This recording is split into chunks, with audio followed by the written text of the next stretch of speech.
National film అవార్డుల్లో టాలీవుడ్ దుమ్మురేపింది. ఏకంగా 7 అవార్డులొచ్చాయి. 'భగవంత్ కేసరి', 'హనుమాన్', 'బలగం', 'బేబీ', 'గాంధీ తాత చెట్టు' సినిమాలకు మొత్తం కలిపి 7 అవార్డులు దక్కాయి.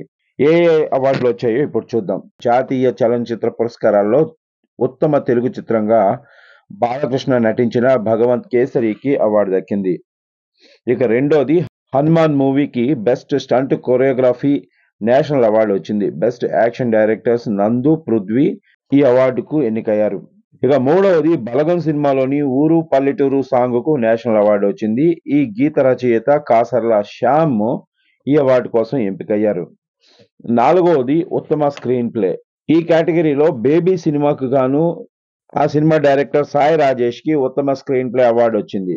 ఇక 4 బెస్ట్ మేల్ ప్లేబ్యాక్ సింగర్గా 'బేబీ' సినిమాకు పాట పాడిన పివిఎన్ఎస్ రోహిత్కు ఈ అవార్డు వచ్చింది. ఇక బెస్ట్ చైల్డ్ ఆర్టిస్ట్గా సుకృతి వేణి. ఈమె సుకుమార్ కుమార్తె. ఈమె నటించిన 'గాంధీ తాత చెట్టు' సినిమా కోసం ఈమెకు బెస్ట్ చైల్డ్ ఆర్టిస్ట్గా అవార్డు దక్కింది. ఇక ఉత్తమ చిత్రం యానిమేషన్, విజువల్ ఎఫెక్ట్, గేమింగ్ కామిక్గా 'హనుమాన్' సినిమా అవార్డును దక్కించుకుంది.